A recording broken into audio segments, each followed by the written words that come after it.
Oke, sekarang kita masuk untuk mencari payback period ya. Seperti yang sudah dijelaskan juga bahwa payback period ini adalah metode penilaian terhadap jangka waktu pengembalian investasi suatu proyek atau suatu usaha. Nah, bisnis dikatakan layak jika waktu pengembaliannya lebih kecil dari umur ekonomisnya gitu, atau umur investasi. Tadi kita ketahui bahwa umur ekonomisnya adalah 5 tahun atau umur investasinya adalah 5 tahun. Sekarang kita cari nilai payback periodnya. Nah, jadi tadi kita sudah dapatkan tabel cash flow. Nah, tabel cash flow ini kita salin lagi ke sini. Kemudian kita cari kalau misalkan investasi setiap tahunnya itu sama, maka rumusnya adalah untuk mencari PP itu investasi dibagi kas bersih per tahun dikali 1 tahun. Nah, kalau kita lihat di sini investasinya per tahun beda ya. Yang awalnya adalah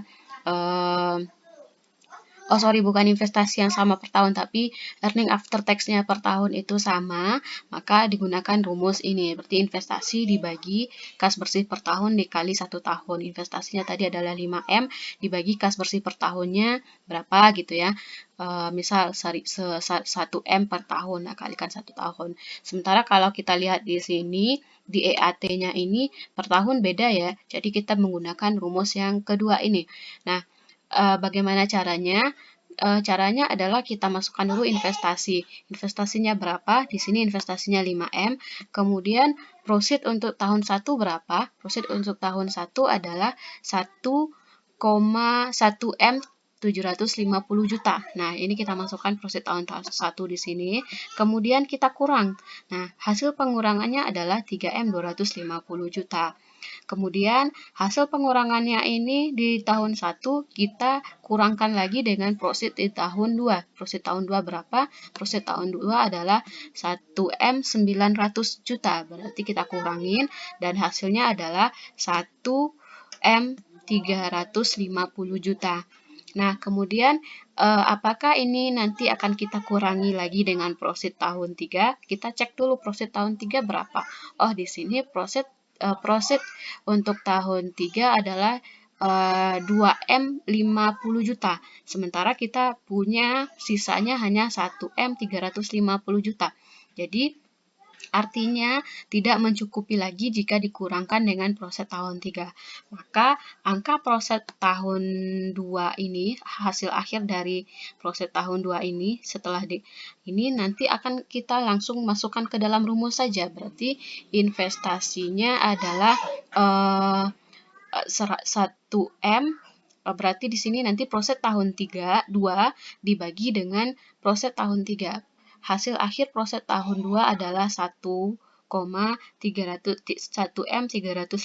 juta dibagi dengan proses tahun ketiga. Proses tahun ketiga berapa? 2M 50 juta. Nah, ini masukkan ini di sini. 2M 50 juta dikali 12 bulan gitu. Nah, nanti di sini didapatkan hasilnya adalah nanti teman-teman bagi saja, kemudian kali 12 bulan. Di sini didapatkan 7,9 bulan atau 8 bulan, atau nanti disederhanakan menjadi 2 tahun 8 bulan. Nah, 7,9 bulan ini kita jadikan tahun nanti nih. Jadi nampak 2 tahun 8 bulan. Berdasarkan perhitungan tersebut bahwa PP lebih kecil dari umur investasi, maka proyek tersebut layak untuk dijalankan.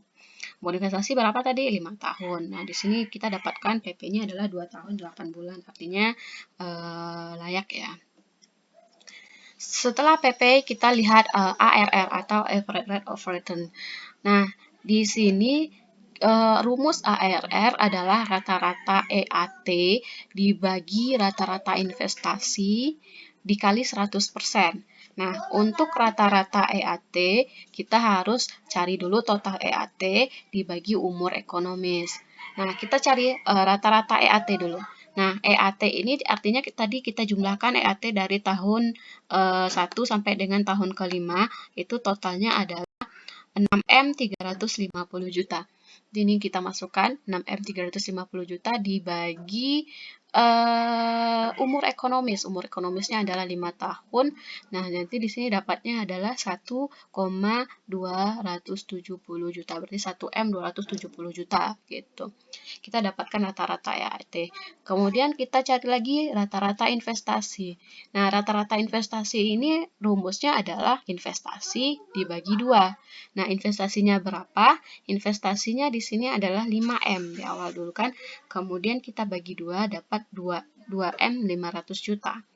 Nah, kemudian kita sudah dapat EAT, sudah dapat rata-rata investasi, kemudian kita masukkan ke dalam rumus ARR. Tinggal dimasukkan saja, kemudian dikali 100%, nanti dapatnya adalah ARR-nya 51%. Nah, kemudian untuk menentukan layak atau tidak, kita harus mengalikan dulu ARR dengan investasi. Nah, ini kita kalikan ARR dengan investasi. Berarti ARR-nya di sini 51% dikali 5M dapatnya adalah 2M 550 juta. Nah, dia dikatakan layak ketika investasinya atau ketika ARR dikali investasi itu lebih besar dari modal kerja.